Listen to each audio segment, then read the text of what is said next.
सभी को प्रणाम। हम पढ़ रहे हैं स्वाध्याय चिंतन चरित्र को ऊंचा बनाए, पुस्तक माला 49। आइए गुरु तत्व का ध्यान करें, गुरु शक्ति का स्मरण करें और श्रद्धा भाव को ना भूलें। प्रार्थना करें कि हमारा अंतःकरण गुरु के प्रति, गुरु तत्व के प्रति, गुरु शक्ति के प्रति, अपने इष्ट के प्रति अनंत श्रद्धा से भर गया है और उसी श्रद्धा के आधार पर यह स्वाध्याय हम तक आया है और निश्चित ही हमारा जीवन अब बदल रहा है। हमारे भीतर एक दिव्य दृष्टि का निर्माण हो रहा है, हमारी विचारणा की शक्ति का जागरण हो रहा है। ऐसा भाव करते हुए एक गायत्री मंत्र, उसका प्रकाश हमारे सर्वत्र तीनों शरीरों में अपने प्रकाश को फैला रहा है। हमारे सारे ऊर्जा केंद्र जागृत हो रहे हैं और हम अपनी भीतर की दिव्यता की ओर हर क्षण हर पल बढ़ते चल रहे हैं। ओम भूर्भुवः स्वः तत्सवितुर्वरेण्यं भर्गो देवस्य धीमहि धियो यो नः प्रचोदयात्। पिछले स्वाध्याय में गुरुदेव ने बहुत सारे एग्जाम्पल लेकर बताया कि जब दृष्टि बदलती है तो उससे क्या क्या हो जाता है और अगर दृष्टि में दोष हो तो उसका रिजल्ट क्या आ सकता है। ऐसे गुरुदेव ने बताया कि अगर भावना नहीं जुड़ी तो हम यज्ञ जैसे दिव्य कर्म को भी कितना वो बना सकते हैं, कलुषित कर सकते हैं। और बाहर से क्रिया के आधार पर तो यही लगेगा कि यज्ञ कर रहे हैं।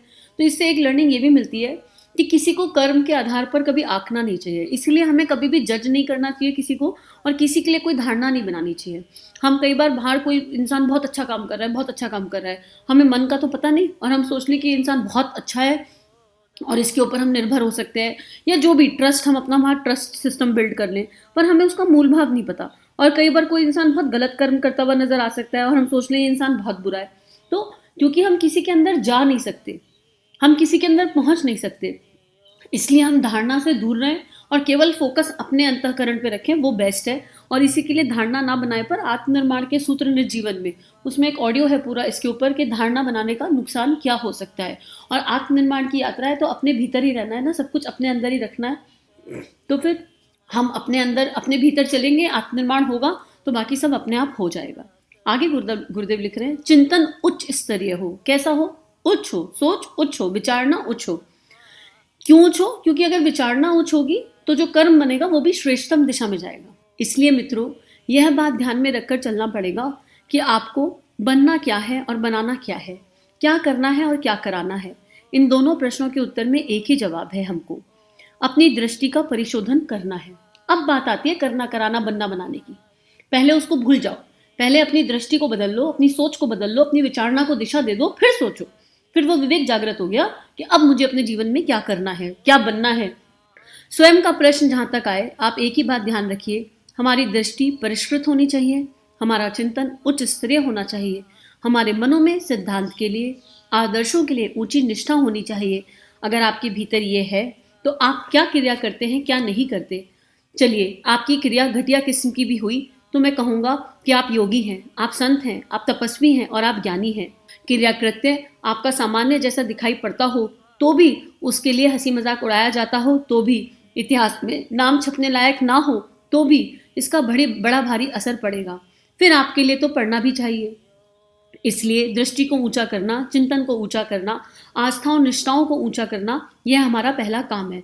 अब यहाँ पर एक एग्जाम्पल लेके देख लीजिए। गुरुदेव कह रहे हैं कि अगर आपका मन सिद्धांतवादी है, आदर्शों के लिए निष्ठा है, अंदर श्रद्धा है, यानी आत्मनिर्माण की दृष्टि है, किसी के दोष देखने की दृष्टि नहीं है, केवल आत्मनिर्माण की दृष्टि है, तो आपका कर्म थोड़ा इधर उधर हो सकता है, जो संसार की नजर में ठीक ना हो सकता है, लेकिन फिर भी आप श्रेष्ठ हैं। एक हाईएस्ट एग्जाम्पल लेते हैं, ठाकुर स्वामी रामकृष्ण परमहंस।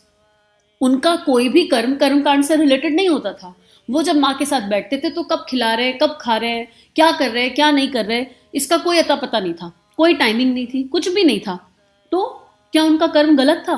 क्योंकि संसार की नजरों में तो भाई सुबह सुबह भगवान जी का भोग लगना चाहिए, फिर एक सिस्टम होता है, आरती होनी चाहिए, फिर उस सिस्टम के तहत मंदिर में पट बंद हो जाने चाहिए, बहुत सारे सिस्टम है कर्मकांड के। लेकिन ठाकुर एक भी सिस्टम फॉलो नहीं करते थे। क्यों? क्योंकि उनका भाव, उनकी विचारणा की शक्ति, उनकी भाव संवेदनाएं बहुत हाईएस्ट लेवल पर थी, उच्च स्तर पर थी, इतने उच्च स्तर पर थी कि उनके कर्म को हम आंक नहीं सकते थे, हम जान नहीं सकते थे कि वो कब क्या करेंगे। तो हम ये कह देंगे कि वो इंसान खराब है? नहीं। इसलिए हमें धारणाओं से बाहर आना है, किसी के कर्म के आधार पर उसके लिए कोई जजमेंट नहीं करना है। तो हमारी दृष्टि ऊंची होगी और हमारी श्रद्धा और विश्वास सच्ची होगी, तो फिर हम जो कर लें, हमें अंदर से पता है ना कि हम क्या कर रहे हैं, लेकिन ये चेक बहुत बारीकी से लगाने की आवश्यकता है, निष्पक्ष भाव से। वो वकालती मन वाला हाल ना हो, जैसे कल गुरुदेव ने एग्जाम्पल बताया था कि हम गलत करते हैं ना तो भी ये मन वकालत कर देता है, अपने आप को जस्टिफाई करने के लिए कुछ भी कर देता है। ये मन जब बाहर की ओर चलता है, इंद्रियों की ओर चलता है, संसार की ओर चलता है, तो ये शत्रु है। और ये मन अध्यात्म की ओर चलता है, अपनी आत्मा के निकट चलता है, इंद्रियों को संयम करते हुए चलता है, तो ये मित्र है।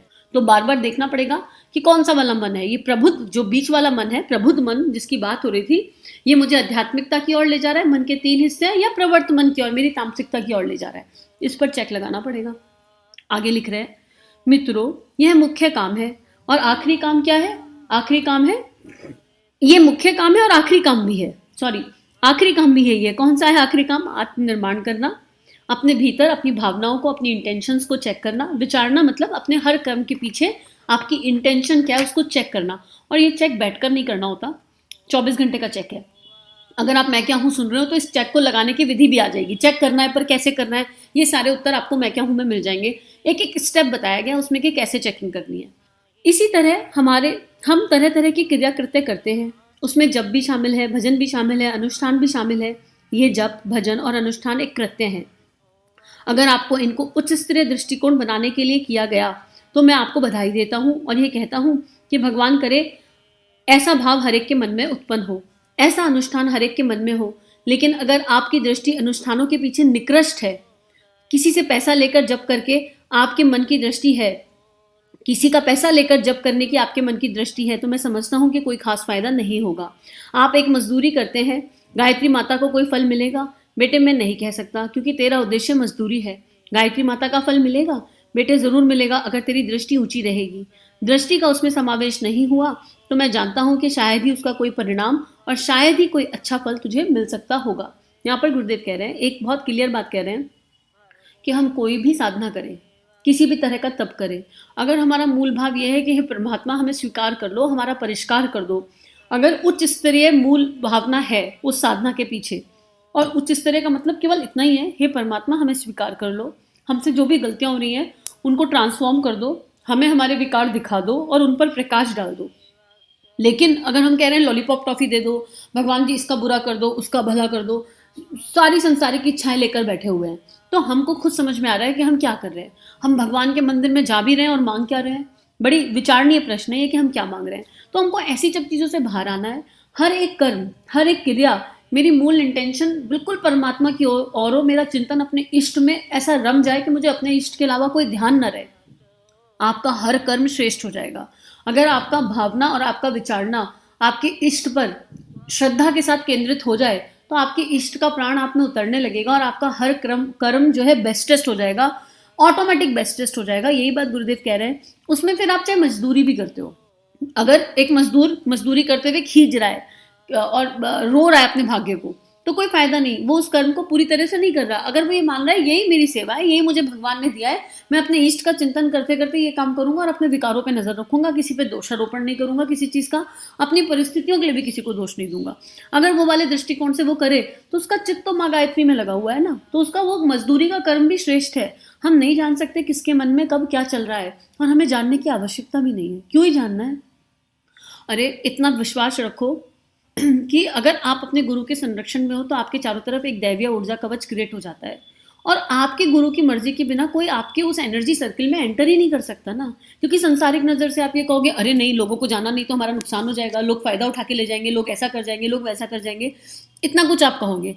लेकिन अगर श्रद्धा की शक्ति है तो विवेक अपने आप जागृत हो जाएगा, और श्रद्धा से जागृत प्रज्ञा और विवेक अपने आप सही दिशा लेकर जाएगा, सही कर्म करवाएगा। और किसी के लिए मन, जब दोषारोपण की शक्ति नहीं होगी तो कोई बुरा नहीं होगा, और आपका प्रेम सबको आपके पास अपने आप लौटा लाएगा। गुरुदेव ने बताया ना कि मैं प्रेम के सागर में जीता हूँ, मुझे ऐसा लगता है ये दुनिया बस प्रेम प्रेम प्रेम है। इससे पहली वाली किताब में गुरुदेव ने बताया, तो वो है क्यों? क्योंकि हम सब तरफ प्रेम ही प्रेम देख रहे हैं।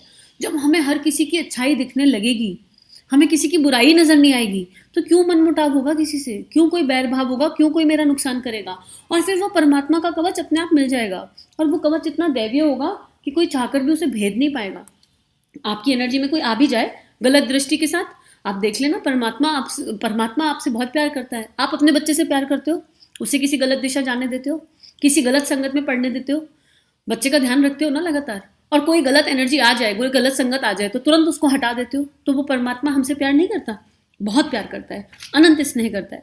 तो वो आपने कैसे मान लिया कि कोई गलत एनर्जी हमारे आसपास आ जाएगी? तो गुरुदेव यही कह रहे हैं कि अगर इंटेंशन अच्छी है तो उस कर्म का फल अपने आप अच्छा हो जाएगा और फल मिल जाएगा। लेकिन इंटेंशन खराब है, भाई भगवान जाने क्या होगा, परमात्मा जाने क्या होगा, राम जाने क्या होगा। लेकिन राम इतना तो जानता है कि हमें अपनी इंटेंशन अच्छी करनी है, तो राम जी ने हमको ये स्वाध्याय भेज दिया, और भेज दिया तो आज से होमवर्क शुरू। आज से हम करते हैं इस स्वाध्याय को ढंग से जीवन में उतारने के लिए। हम सभी का जीवन गुरु शक्ति के दिव्य सूक्ष्म सानिध्य में मंगलमय है। सभी को प्रणाम।